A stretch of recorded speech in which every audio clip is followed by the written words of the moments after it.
हम जो राम नाम का जो रूप वर्णन है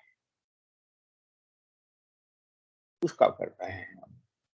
पहले हमने नाम को नाम की तरह से देखा, उसके अक्षरों में क्या क्या विशेषता है, कैसे है। अब नाम, चूंकि भगवान परमात्मा स्वयं नाम के रूप में प्रकट हुए हैं, तो नाम के अंदर ही भगवान का रूप भी है, और नाम के अंदर ही भगवान की लीला है, और नाम के अंदर ही भगवान का धाम भी है। और इसी को गोस्वामी जी ने इन पूरी 72 चौपाइयों में इस तरीके से विभाजित किया। तो अभी ये रूप पहले बताया गोस्वामी जी ने कि दो अक्षरों का जो दिखाई देता है राम नाम, उसका रूप हमारे साथ कैसे आता है हमारे पास। कहते हैं कि नाम समुचित सरिस नाम और नामी प्रीति परस्पर प्रति, अपने आप खींचा चला आता है। उसी के बारे में आज हम दोहा नंबर 21 से प्रारंभ करेंगे। और बड़ा ही, जिसे कहते हैं ना, प्रसिद्ध दोहा,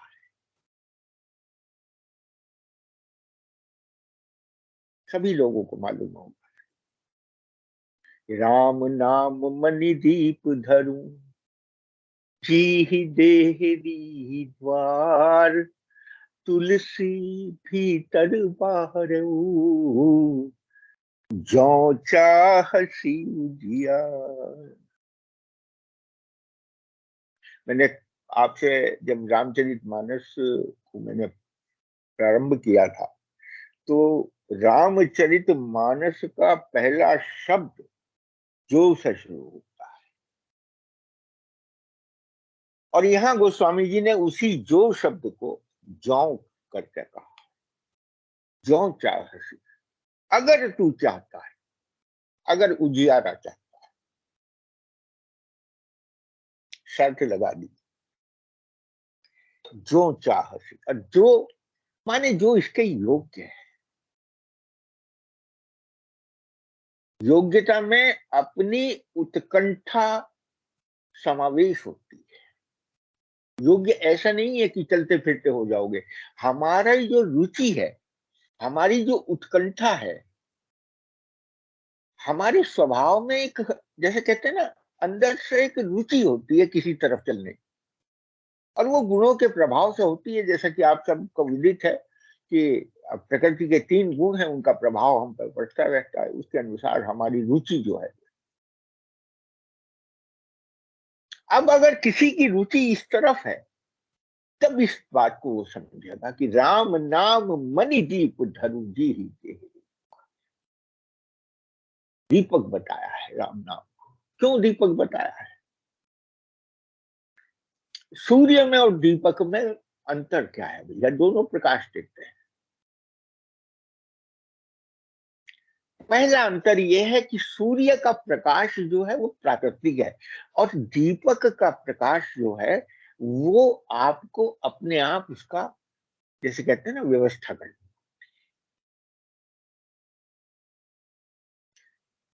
सूर्य का प्रकाश प्राकृतिक अंधकार को दूर करने का द्योतक है। जैसे सिद्धांत होता है ना, एक सिद्धांत है, एक प्रैक्टिकल है, एक थ्योरी है, एक प्रैक्टिकल है। प्रैक्टिकल में हम हर घर के अंदर सूर्य तो स्थापित नहीं कर सकते। हाँ, सूर्य का अग्नि स्वरूप जो है, जो उसका प्रकाशित स्वरूप है, उसको हम दिए के रूप में प्रकट कर, परंतु इसमें एक जो चाहसी उजियार में है, जिसको उजियाले की आवश्यकता होगी, वो ही उस दीपक को जलाए। हर व्यक्ति नहीं जलाएगा, जिसको उजियाले की जरूरत। भाई, आप चलते हो, मोबाइल के अंदर टॉर्च है, टॉर्च का उपयोग करते हो जब उजियाले की आवश्यकता होती है। जब देखते हो अंधेरा है तो टॉर्च चला लेते हो, वो भी एक दीपक ही है। ये मणिदीप इसमें है क्या कि इसकी रक्षा भी आपको स्वयं ही करनी है। रक्षा किस तरह से करनी है कि कहीं ये बुझ ही ना जाए, आप फिर से अंधेरे में ना आ जाओ। अब दोनों का, इसीलिए जो चाहती उजियार कहा है, जिसको जो इतना दायित्व उठा भी सके और इतनी रुचि भी हो उसके अंदर कि मुझे प्रकाश में रहना, उसके लिए इस दीपक का महत्व। उसके लिए क्या कहा है कि ये दीपक दिया बाती वाला दीपक नहीं है, ये मणि का दीपक। मणि में क्या विशेषता होती है? मणि में स्वतः प्रकाश होता है। मणि को जहां रख दोगे, वो आसपास उसके अंदर जो आभा है उसकी, वो अंदर रह ही नहीं सकती, वो अपने आप स्वतः प्रकाशित हो जाएगी। जिसे हम अगर हम, जो लेडीज हैं वो जानती होंगी, जैसे चार हीरे में चार सी होते हैं ना, कैरेट, कलर, क्लैरिटी, ये इत्यादि, इस तरह से। तो ये जो क्लैरिटी है इसमें स्वतः हो।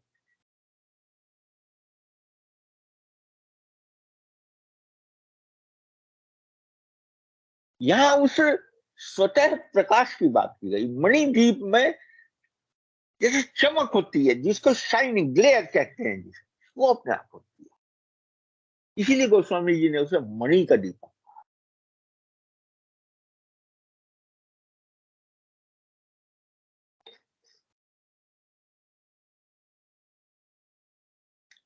तो इसको क्या कहा है उन्होंने कि राम नाम मणि दीप धर। कहां रखना है इसे? आधार कौन सा है?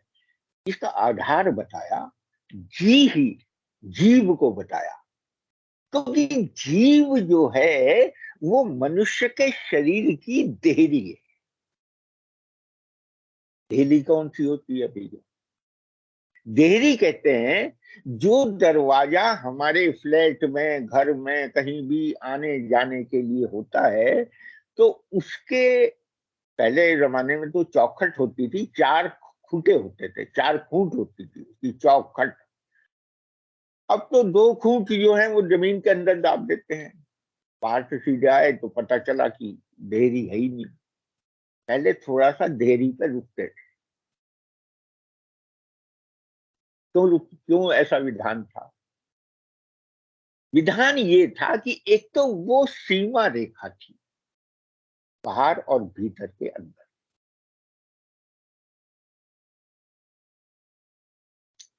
मनुष्य की दो भूमिका है, एक बाहर की अलग है और घर की अलग है।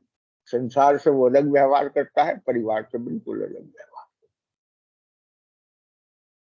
बाहर की सीमा को बाहर रखा जाए, अंदर की सीमा को बाहर ना आना दिया जाए, बस इसीलिए उस चौखट की देहरी होती। और मेरे ख्याल से हम में से सभी लोग इससे परिचय हो। उस चौखट के ऊपर शाम को दिया जलाया जाता। कहते हैं ना, चौखट के बाहर, पहले तो दरवाजे, दो चौखट के बाहर ना दो जगह होती थी छोटी छोटी बैठने की,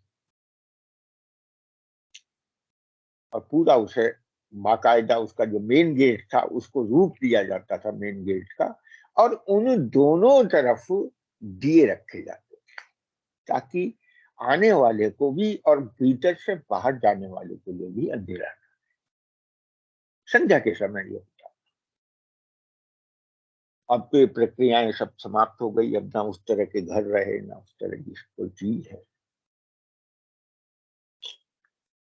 अब गोस्वामी जी का समय तो आज से पुराना समय था, उसी समय की बात करते हैं वो तो, कि राम नाम मणि दीप धरू। उन्होंने कहा ये जीव जो है ये भी मनुष्य रूपी घर की देहरी है, मनुष्य के शरीर रूपी घर की देहरी है। देहरी का क्या अर्थ है कि देहरी पे जो चीज रखी जाती है वो दोनों चीजों को देखती है, माने उस पे उस अंदर से भी वो दिखाई देगी और बाहर से भी वो दिखाई देगी।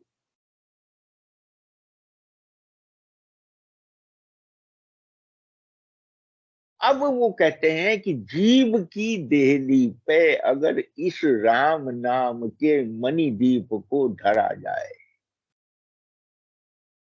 और ये स्वतः प्रकाशित है, जैसे ही राम नाम जीव से उच्चारण होगा, स्वतः प्रकाशित है, इसलिए इसमें राम नाम उच्चारण के साथ ही या स्मरण के साथ ही जैसे ही जीव तक उसका संपर्क होगा, तुरंत, क्योंकि उसमें स्वतः प्रकाश से प्रकाशित होगा।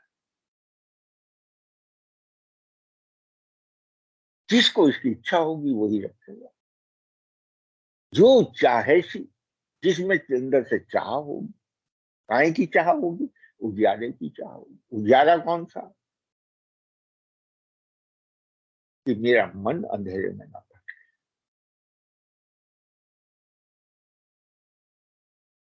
देखो भटकन कहाँ होती है, जरा थोड़ा सा समझो। जिस समय आंखों को कुछ दिखाई नहीं देता तो आप क्या है, अनुमान से चलते हो, कॉन्फिडेंस से नहीं चलते। इसको भटकन कहा। और जैसे ही उजियाला हो जाता है, नेत्र को दिखाई देना पड़ता है, तो फौरन वो कॉन्फिडेंस आ जाता है और भटकन समाप्त। कौन मनुष्य ऐसा होगा जो नहीं चाहेगा कि मैं सीधी सादी स्पष्ट जगह जहां मुझे पहुंचना है।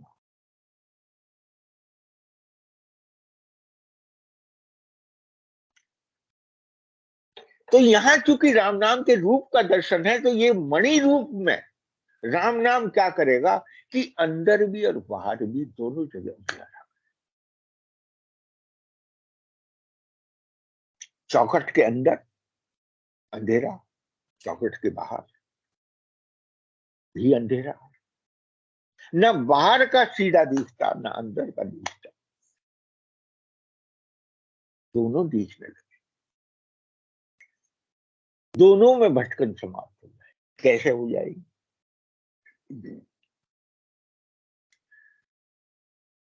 नाम और रूप की तरह से अंदर राम का नाम रहेगा और बाहर संसार में नाम का रूप रहेगा। अब फिर मैं उसी पर आपको वापस लेके चल रहा हूं जहां से मैंने शुरू करी थी इस नाम वंदना को, कि एक राम घट घट में लेता, एक राम दशरथ का बेटा, एक राम जो जगत पसारा। वो जो व्यापक ब्रह्म है वो बाहर दिखाई देता। सिया राम मैं सब जग जान, सारा जग जो है वो सिया राम में दिखाई। ये इस मणिद्वीप की विशेषता है, क्योंकि बाहर भी उजाला है, अंदर भी। अंदर हृदय का प्रकाश जो है वो बाहर के उजियाले को दोनों में समान रूप से दिखता है।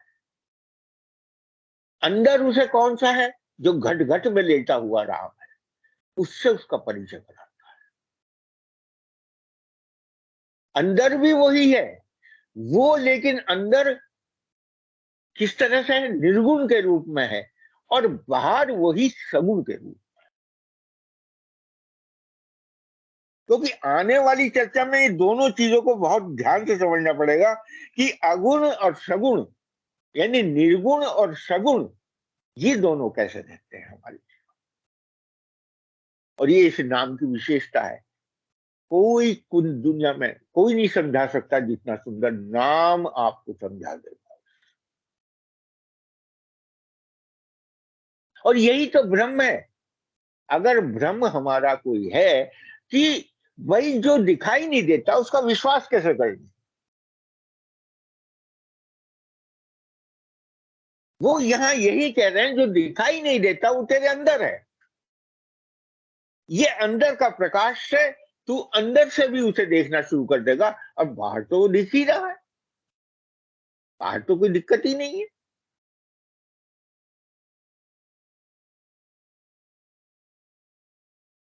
तो ऐसा कह के इस दोहे के अंदर बिल्कुल स्पष्टीकरण करके चल रहे हैं कि राम नाम मन दीप धरती ही दे दी, जी ही देहरी द्वार तुलसी भीतर बार, जो चाह चुकी। अब जो इसे चाहते हैं वो उनकी स्थिति क्या होती है, वो उनके लिए आगे कहा है। अब ये नाम किस रूप में अपना दर्शन देता है, अब आप देखो आगे इन 8 चौपाइयों में। नाम जी ही जपी जा गई जो, एक तरफ कहा है क्योंकि उजियाला है इसलिए वो जगा हुआ है। नाम जीव से जो जपता है वो जगा हुआ, सोया हुआ नहीं, क्योंकि वो योगी है। योगी कौन है? योगी वो योग में है, वो भोग में नहीं है।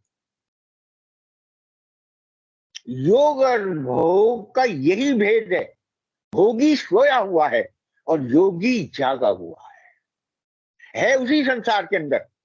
सब चीज वैसी की वैसा ही वो खाता हुआ दिखेगा, रहता हुआ दिखेगा, वैसा ही महल में भी वास करेगा, झोपड़ी में भी वास करेगा, जैसा जिसका होगा। लेकिन वो राजा जनक के रूप में योगी दिखाई देगा, और जिस समय राज्य करेगा वो भोगी दिखाई देगा। लेकिन वो वास्तव में भोगी नहीं है, तो उसका समस्त भोग परमात्मा को अर्पण है।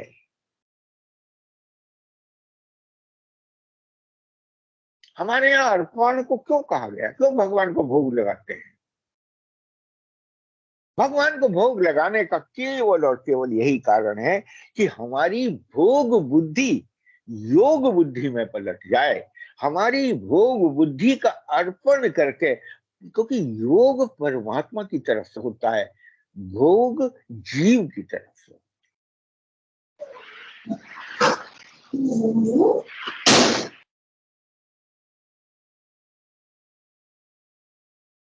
वो समस्त संसार के सुख को भोगता हुआ भी परमात्मा के योग में,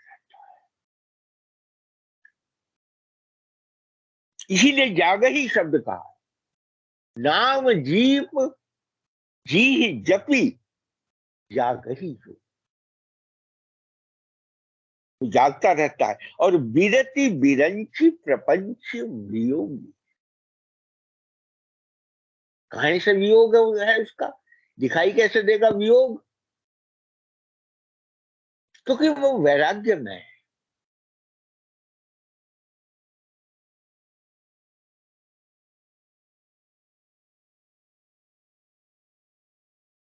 दृश्य जगत जो प्रपंच है उसको 5 तत्वों का प्रपंच, पंच तत्व जो परमात्मा के द्वारा भौतिक संसार के अंदर है, उनको वो प्रपंच के रूप में देख।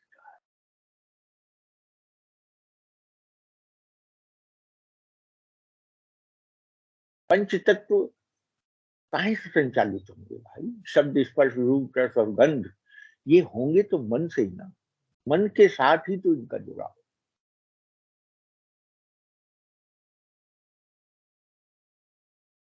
उसका मन ऐसा कर देता है राम। आगे कहते हैं ब्रह्म सुख ही अनुभव ही अनूपा।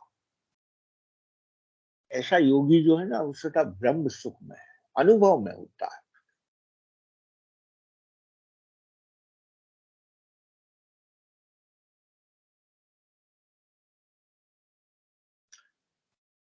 अनुपा है, अनुपम है, इसकी उपमा नहीं दी जा सकती, इस सुख की उपमा नहीं।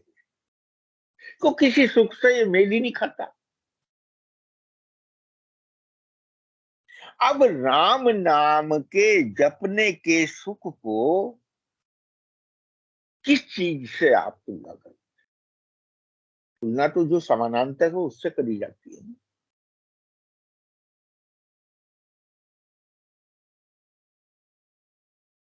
देखिए गोस्वामी जी की सावधानी देखिए, जिस समय तुलना में कोई चीज नहीं मिलती तो कहते हैं उसके लिए, पता क्या कहते हैं, इसके समान तो यही है, दूसरा नहीं।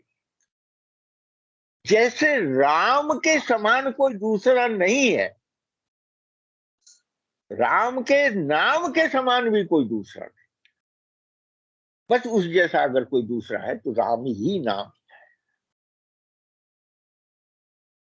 अनुपा शब्द भाई, ये जो ब्रह्म सुख है, इसको किसी से कहा नहीं, इसको किसी से ये वर्णन करने में इसके लिए दृष्टांत नहीं है। अब मैं ये कहने लगूं राम नाम का सुख जो है वो ऐसा है कि इसके लिए अब आप कहने लगोगे कोई दृष्टांत दे के समझाओ। दृष्टांत दे के नहीं समझाया जा सकता, इसको जब कर देखो जब पता चले, क्योंकि इसका कोई दृष्टांत है ही। दृष्टांत कहते हैं जहां दृष्टि का अंत हो जाता है, जहां उद्धृत करने में कोई रहता ही नहीं है, बस उसको दृष्टांत कहते हैं। अब यहां तो दृष्टि में तो कोई अंत तक दिखाई नहीं देता राम के नाम जैसा, इसलिए इसको किससे तुलना करें। ब्रह्म सुख ही, ये ब्रह्म सुख है, इसी का नाम ब्रह्म सुख है, और कोई दूसरा नहीं है।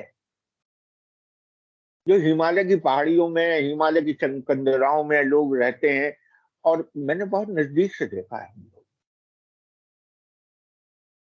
बिल्कुल हमारी तरह से सामान्य है, कोई विशेषता नहीं है भैया।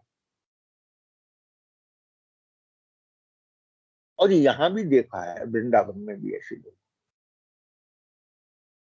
उसी स्थिति में, जिस स्थिति में हिमालय की कंदराओं में है, उसी स्थिति में यहाँ के गलियों में भी देखा है, यहाँ के चौबारों में भी देखा है, यहाँ के आश्रमों में भी देखा है, यहाँ के भवनों में भी। ब्रह्म सुखई अनुभवई अनूपा, अकथ अनाम नाम न रूपा। क्योंकि इसके जैसा ना कोई नाम है, न इसके जैसा कोई रूप है।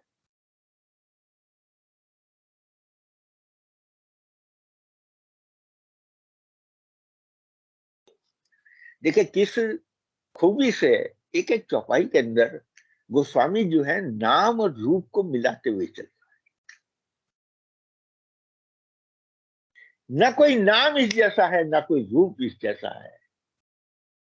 अच्छा अब आप बताओ, अगर संसार को सिया राम मैं जान रहे हो, परमात्मा मैं जान रहे हो, तो क्या इसका कोई दृष्टांत है दूसरा कि ऐसा दिखाई देता है संसार।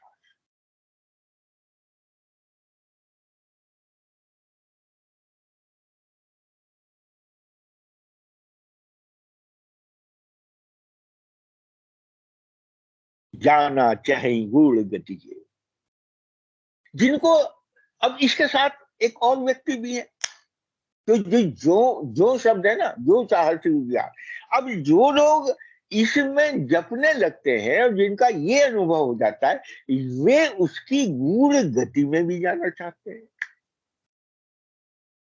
उसका कारण है, यात्रा तो कम, ये तो भक्ति है, भक्ति की यात्रा तो चलायमान है, चलती रहती है, ये तो गतिमान है। चलायमान सॉरी गलत शब्द है, गतिमान है।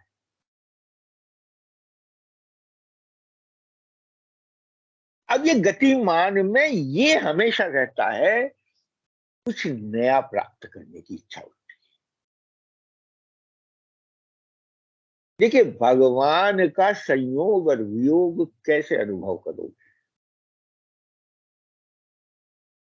भगवान का संयोग क्या है, आनंद आ गया, आनंद आ गया बस, सत्संग सुन के आनंद आ रहा है, बहुत आनंद आ रहा है, ये संयोग है। नई नई चीज सुनने को मिल रही है, ये संयोग।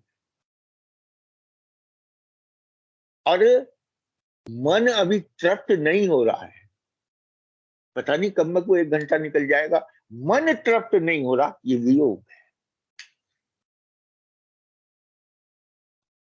क्योंकि पता है अभी तृप्ति नहीं हुई मन की, अभी और चाहिए सत्संग। ये भी हो।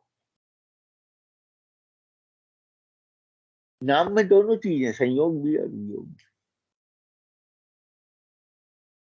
जाना चाहे गूढ़ गति जो, यही गूढ़ गति है इसकी। जो जाना चाहते हैं इसके, उसमें गूढ़ गति में वो क्या है, नाम जी ही जपी जाने ही ते, उन जीव से नाम को जपते जा, गूढ़ गति इसकी जान ले। मुझ जैसा तुच्छ प्राणी आपको क्या गूढ़ गति बताएगा, ये तो भैया जी सतत राम नाम का जप करते हैं वो बता सकते। लेकिन हाँ, अनुभव में आने लगता है धीरे धीरे। साधक नाम जप ही लेना है, कोई सिद्ध अनुमानिक पार। संसार साधन है, साधना का स्थल संसार। देखिए, एक साधन वो होता है जैसे हम योग में बैठ गए, ध्यान में बैठ गए, मुद्रा में बैठ गए। वास्तविक साधन है जो भगवान के बनाए हुए संसार के से साधन कर,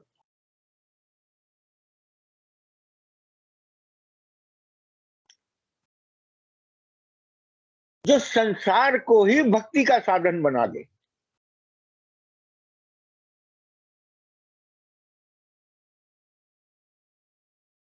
और ये मैं आप सबको, मैं अपनी प्रैक्टिकल ये बात बता रहा हूं, आपका सबका संसार जो आपको ये दिखाई देता है ना कि ये ऐसा है, ये ऐसा, उसका एक तत्व है जो शाश्वत नहीं है, जो नाशवान है।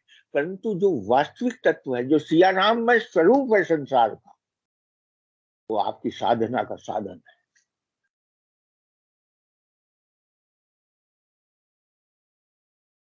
साधक नाम जप ही लय लाए, वो लय में होते हैं, नाम की लय में वो समस्त सृष्टि को परमात्मा के भक्ति का साधन मान। और यहां कहा है कि हो सिद्ध अनिमादिक पाए, अनेक अनेक अनिमादिक सिद्धियां जो है उन्हें प्राप्त हो जाती हैं, सिद्ध हो जाते हैं। वो सिद्धि क्या है? वास्तविक वो सिद्धि नहीं है, वो शुद्धि है। उनका मन इतना शुद्ध हो जाता है कि वो सिद्धि को भी तुच्छ समझते हैं, क्योंकि सिद्धि तो प्रसिद्धि लाएगी। अगर साधन करते करते हमने योग मुद्रा में, किसी चीज में हमने कोई पारंगत हासिल कर लिया, कोई चीज हम पे ऐसी आ गई, कोई सिद्धि की शक्ति आ गई, कोई ऐसी भगवान ने दे दी ऐसी कि जो हम किसी चीज में ऐसे हो गए, लेकिन वो सिद्धि नहीं है, वो तो प्रसिद्धि का साधन है, वो तो फिर भी साधन रहा। वास्तविक सिद्धि ये है जब तुझे स्वयं ये महसूस होने लगे कि उस शुद्धतम तत्व ने तुझे स्वीकार करके शुद्धि में डाल दिया। वास्तविक शुद्धि तो मन की है।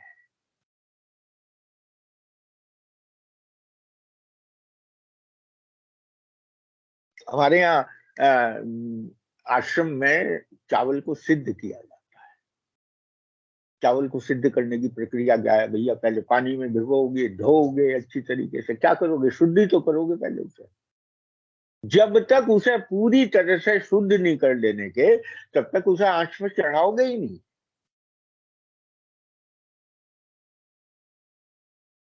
अब ये भजन क्या है? जैसे भोजन का पकने के बाद स्वाद आएगा, भजन का भी पकने के बाद ही आएगा। दो चीजों को हमेशा ध्यान रखोगे, दो चीजों में पेशेंस की जरूरत है। एक तो भोजन के तैयारी में, और एक मतलब भोजन को तैयार करने की प्रक्रिया में। पूरा भोजन जब तैयार, एक्चुअली आपने देखा होगा, जो फल के अंदर रस पैदा होता है उसमें उसे पूरा टाइम देना पड़ता है। जैसे फूल आया, फूल से वो हल्का सा उस पर बौर आया, बौर के ऊपर देखा कि हाँ अब ये छोटा छोटा आम आया, फिर उसके बाद इस तरीके से पूरा आपने देखा है। और उसमें आप अगर जल्दी करोगे तो रस से विहीन रह जाओगे, जो उसका वास्तविक रस है वो नहीं रहने का। ये बिल्कुल भोजन और भजन दोनों एक ही प्रक्रिया में चलते हैं, जब इन्हें बिल्कुल मंद मंद मंद मंद आंच के अंदर बिल्कुल आराम से इसको पूरा समय दो, और जब ये पक्के तैयार होते हैं तो इनका रस अद्वितीय। और एक बात और मैं बतला दूं, भरता पेट है, लगता ऐसा है भोजन ने पेट भरा, भरता तुम्हारा पेट नहीं, भरता तुम्हारा मन है।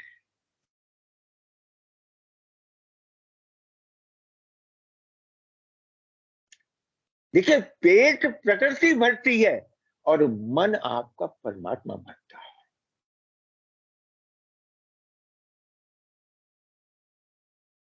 मेडिकल साइंस के हिसाब से पेट तो भर जाएगा, पेट तो हमें नाक से खाना दे देंगे तब भी भर जाएगा। मैंने हॉस्पिटल में भुगता है, नाक से खूब खाना खाया है।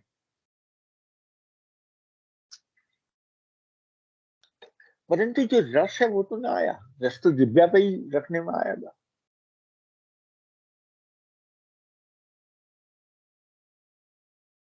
तो इसलिए ये साधक नाम जप ही ले लाए होए सिद्ध अनिवार्य। ये सिद्धि, सिद्धि शब्द यहाँ क्या है, जो पूर्ण रूपेण अंदर से जिसमें शुद्ध होने की इच्छा, जैसे चावल को बिल्कुल शुद्ध कर लिया जाए और वो खिला खिला जिस समय पक के तैयार होता है, एक कण उसका, एक दाना जरा सा पता चल जाता है कि ये पूरा तरह से पक के तैयार। और फिर उसका रंग देखिए, शुद्ध सफेद। अब सफेद चावल को किसी भी रंग की दाल के साथ मिला के खाओगे, स्वाद उतना ही देगा। हाँ, दाल का स्वाद भिन्न भिन्न होगा, परंतु चावल का जो इंग्रेडिएंट है उसके अंदर, क्योंकि सभी दाल में वो चावल मिला हुआ है, इसी तरह से संसार के प्रत्येक रंग में जब आपकी शुद्धि का चावल मिला हुआ होगा तो उसके अंदर आपको दिव्य आनंद है।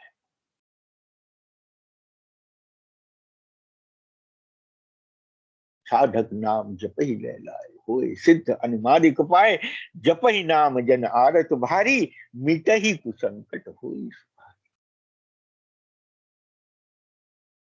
आर्त शब्द को गोस्वामी जी ने पहले कहा, उसके बाद उन्हें उन्होंने चार प्रकार के भक्त कहे। आर्त शब्द क्या है? पीड़ित व्यक्ति आर्त होता है, जो पीड़ा में है बस वही आर्त।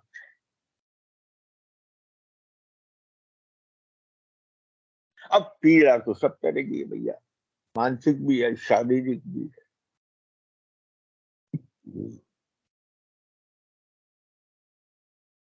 कहते हैं शरीर का घाव इतना चोट नहीं करता जितना मन का चोट करता। शरीर के घाव की टीस तो समाप्त हो जाती है, मन के घाव की टीस तो किसी गोली नहीं बनी अब तक संसार में।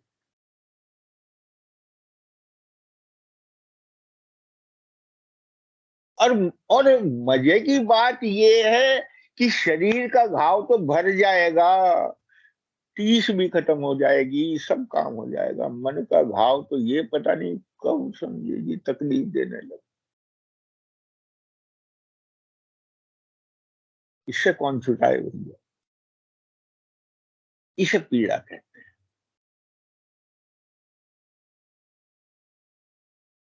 इसीलिए गोस्वामी जी ने पहले पीड़ित व्यक्ति की बात, इस संसार का सकल स्वरूप जो है ना वो पीड़ा है, क्योंकि संसार को मन से भोगते हैं।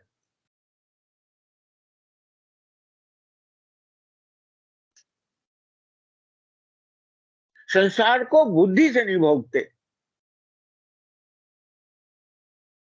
बस दो ही चीजों में भेद है, जिस दिन संसार को बुद्धि से भोगने लगेंगे मन की पीड़ा नहीं रहने। और ये बुद्धि से भोगने की बात कौन बताएगा आप? ये बताएगा आपका राम नाम।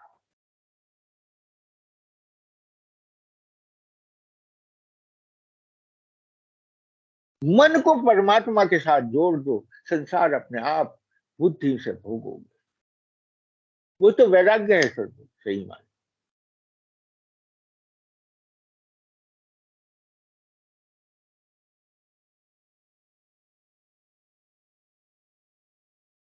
इसीलिए कह रहे हैं, जप ही नाम जन आदत भारी। जन शब्द लगा, जो आम जन है पीड़ा में होता है, कहता क्या है, राम नाम जपो, राम नाम।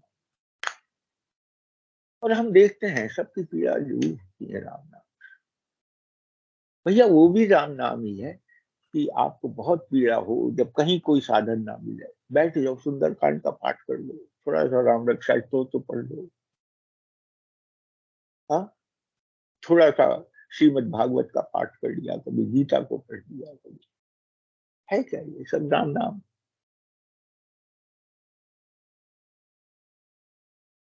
इसके साथ क्या कहा है, प्रभाव कौन सा है।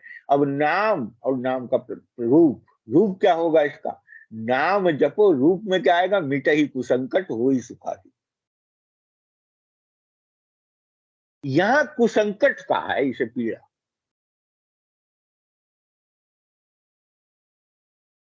संसार की भोग वृत्ति ही पीड़ा है, और वो भोग वृत्ति का जो मन है, बस वही संकट है। और वो संकट नहीं है, यहां मिटाई शब्द है। हा? वहां हनुमान चालीसा में क्या है कि संकट ते हनुमान छुड़ावे शब्द है। माने जो संकट है उससे छुड़ा दिया, लेकिन संकट तो समाप्त ना हुआ। एक है मिटना, एक है कटना, एक है छूटना। अगर काट भी दिया उस समय, तो भी दो टुकड़ों में बच के तो रह गया। उसका तो ये पता नहीं किस समय जरासंध की तरह से फिर जू जाए। यहां शब्द आया मिटे ही, उसका अस्तित्व समाप्त कर दिया। ये राम नाम की महिमा है।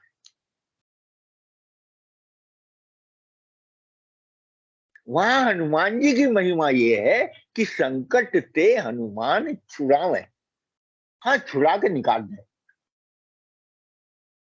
यहां राम नाम की उससे बड़ी महिमा कही है, मिटाई दिया का उस संकट को समाप्त, इसलिए कुसंकट कहा।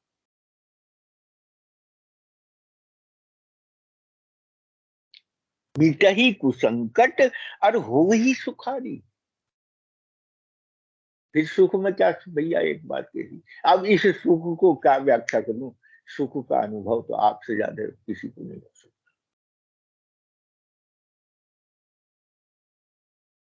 मेरे ख्याल से सत्संग को सुनने वाला जितना सुखी होता है, इतना संसार में मैंने तो कोई सुखी प्राणी नहीं। जिसके सुनने मात्र से समस्त पीड़ाएं समाप्त हो जाती हैं। हाँ? जब वो, जो सुनने में जब कहने में आ जाएगा तो फिर तो बात ही क्या। राम भगत जल चारि प्रकार। सबको पता है 4 प्रकार के भगत हैं। सुकृति चारु अनग अभाव। देखिए अनग शब्द का, चारों के चारों सुकृत हैं, चारों के चारों पाप रहित हैं,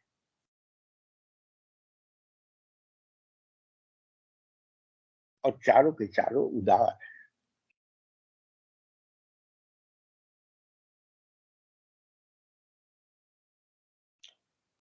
देखिए पहली बात, ये क्यों कहा गोस्वामी, अगर राम की रूपी भक्ति से जुड़ गए,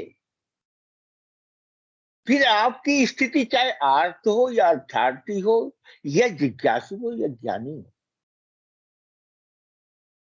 वैसे तो ये सीरीज है, पहले आर्थ है, फिर अर्थार्थी है, फिर ज्ञान जिज्ञासु है, फिर ज्ञानी है। मतलब तो एक बात ये समझ लेना, जैसे ही राम के नाम से जुड़ गए ना, तो अनग तो अपने आप ही, पाप की वृत्ति तो समाप्त हो। उसका कारण क्या है? अगर पीड़ा से मुक्ति चाहिए तो भी राम के नाम से चाहिए। अगर कोई धन की, कोई भौतिक साधन चाहिए, कोई संसार को चलाने के लिए कोई किसी चीज की आवश्यकता है, तो भी राम से ही चाहिए। और अगर कोई मन की जिज्ञासा है, उसे कोई पूरा करेगा, तो भी राम ही करेगा। और ज्ञान के रूप में तो वो स्वयं परमात्मा विराजमान ही है। देखिए यहां क्या है कि आर्थ का, अर्थार्थी का और जिज्ञासु का अनुभव, इस अनुभव का ज्ञान जो है उसे भगवान ने ज्ञानी कहा। पहले वो आर्थ हुआ, इसीलिए पहले कहा उन्होंने, प्रारंभिक स्थिति क्या है कि जपई नाम जन आरत भारी। आर्थ होना ही मुश्किल है, क्योंकि आर्थ नहीं हुआ तो आरती को समझा ही नहीं, फिर तो वो एक क्रिया मात्र रह जाएगी। चलो भाई आरती कर लो, ओम जय जगदीश हरे, बस वो आरती ही रह जाएगी बस।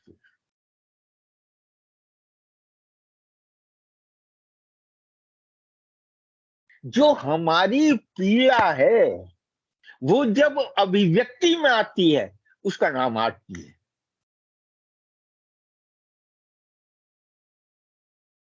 आप आरती का एक एक शब्द देखो, इसका एक एक शब्द, इसके आगे शायद कुछ वेद और शास्त्र पढ़ने की आवश्यकता है।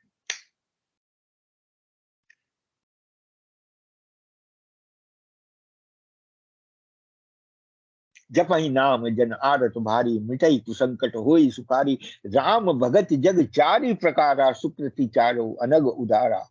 चौ कौन कौन से? अर्थार्थी, अब आर्थ पहली स्थिति, दूसरा अर्थार्थ।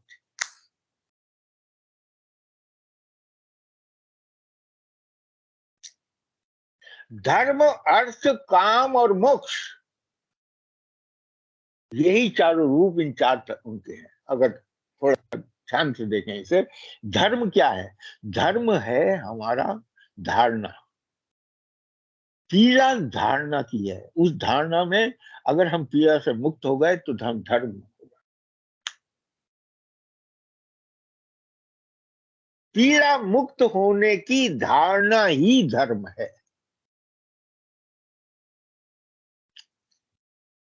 दूसरा अर्थ, हर चीज को यथार्थ के रूप में समझना, वास्तविक अर्थ है। यहां एक अर्थ है जिसको धन से जोड़ा गया है। धन एक, जैसे कहते हैं ना, भरण पोषण में भगवान ने अपनी शक्ति को इसके अंदर स्थापित करके भरण पोषण की प्रक्रिया का साधन बताया।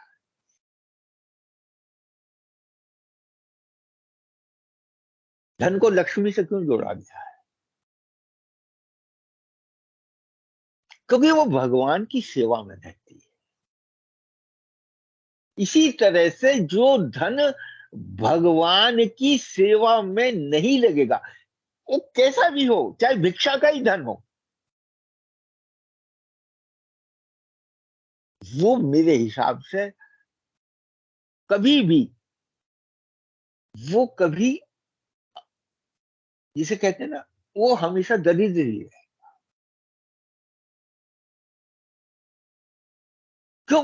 वो अभाव के भाव से पीड़ित रहेगा।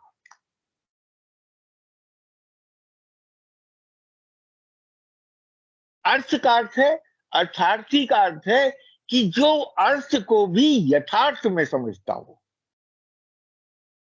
जो वास्तविक अर्थ है हमारे जीवन का, उसको समझता हो। तीसरा है काम। काम जिज्ञासा का प्रतीक है। काम कौन सा है? किस काम के, कौन सी कामना के हेतु, ये हमारे नहीं है धर्म, ये परमात्मा के हैं। परमात्मा का कौन सा कार्य है जिसके हेतु हमें संसार में दिया है, ये काम स्वरूप है।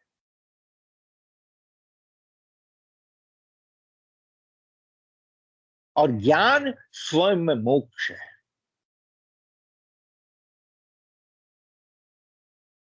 मोक्ष कहीं बाहर नहीं है आपके।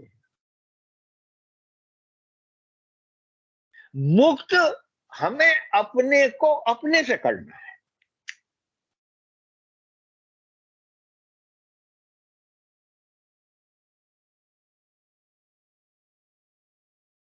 भाई मुझे एक बात बतलाओ, आत्मा किसके बंधन में है? परमात्मा के। क्योंकि दो एक है ही नहीं, दो एक ही है ना, परमात्मा और आत्मा में भेद नहीं है। तो मुक्त किससे होना है? स्वयं को स्वयं से मुक्त होना, यही हमारा स्वरूप है। ये नाम आपको जागृत करेगा, नाम बताएगा। राम भगत जग चारि प्रकारा, सुकृति चारु अनग अपार। वो सुकृत भी है, वो अनग भी है, और वो उदार भी है।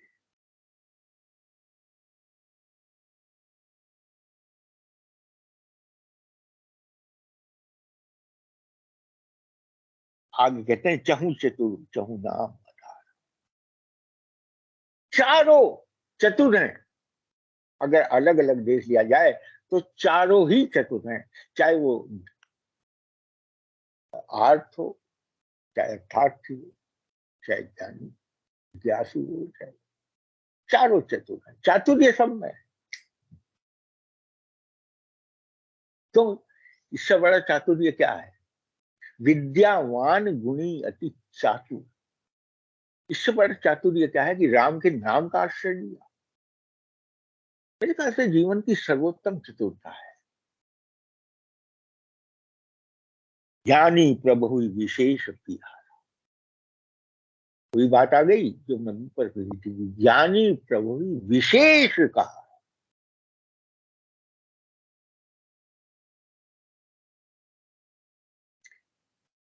स्वामी जी कहें विशेष शब्द कहीं कहीं कर, यहां चार, तीन प्रकार के अनुभव से उत्पन्न हुआ ज्ञान जो है,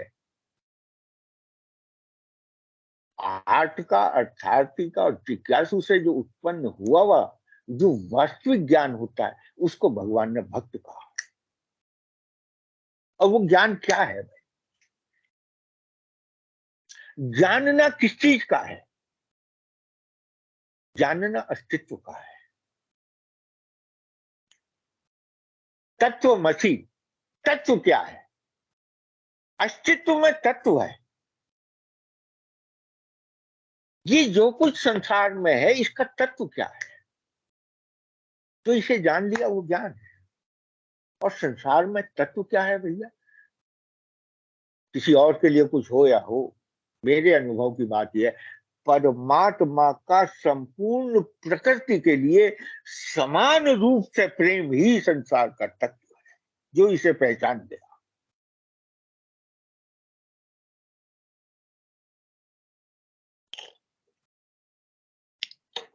आज सुबह भी मैं रामचरितमानस के अंदर जब हनुमान जी भगवान को पहचानते हैं तो मैंने कहा जान पहचान दो शब्द है। जानना आसान है, पहचान करना मुश्किल है। पहचान में पहुंच है भैया, पहचान में यात्रा है। ठीक है, जान लिया, लेकिन पहचान कब बनेगी? जब हम उस तक पहुंचने का पूरी पूरी तरह से वहां पहुंच नहीं जाएंगे उसको।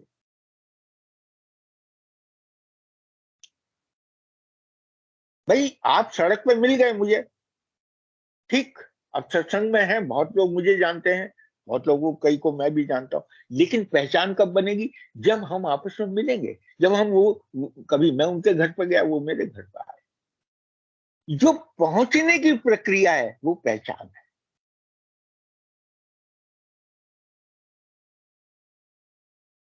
परमात्मा को जानना मुश्किल नहीं है, परमात्मा को पहचानना बहुत मुश्किल है। इसीलिए संत को पहचानना बहुत बहुत कठिन काम।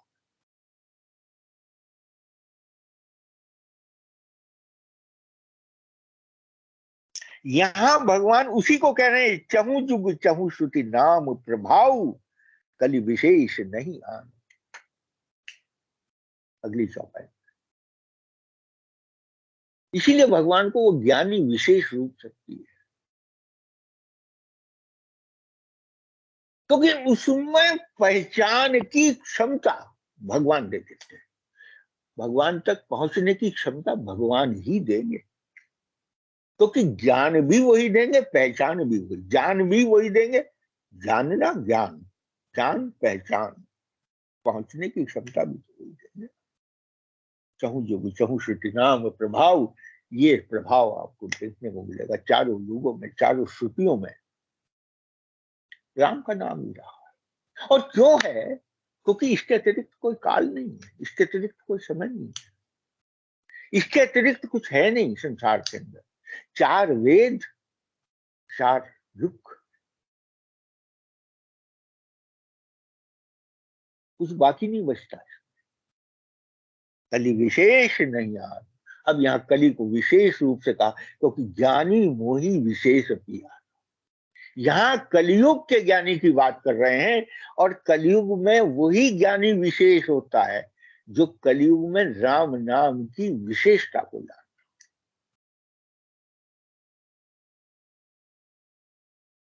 कलयुग का वही ज्ञानी विशेष, क्योंकि कलयुग केवल आगे आने में, कलयुग में राम के नाम के, तो ये राम का नाम, उसका रूप का समन्वय। अगला दोहा, सकल कामना हीन ते राम भगति रस ली, राम सप्रेम पीयूष हृद तीनों किए। बहुत विस्तार की आवश्यकता है इन दोनों को कहने के लिए। बहुत बहुत भाव मन में आते हैं भैया। घड़ी की तरफ देख रहा हूं, 2 मिनट बाकी हैं, समय सीमा समाप्त हो चुकी है। व्यर्थ में समय आपका ले लिया, पता नहीं कुछ कह पाया नहीं कह पाया, क्या है यानी पता नहीं भगवान क्या कहलवा दे, किस समय क्या उसकी इच्छा है। बहुत बहुत बहुत ही आभारी आपका। जो अच्छा, उसका कारण है मुझे कहने में इतना, जिस समय ये चर्चा कहने में इतना आनंद आया, इसका अंदर से भाव है कि आपके सुनने में आपको भी ये बहुत आनंद आ रहा होगा। पक्की बात है, इसमें कोई संदेह नहीं। इसी के साथ प्रणाम। सीताराम सीताराम। फिर अन्य अंत में फिर अपने दोषों की क्षमा प्रार्थी आपसे करता हुआ विदा देता हूं, शब्दों को विराम देता हूं। सीताराम।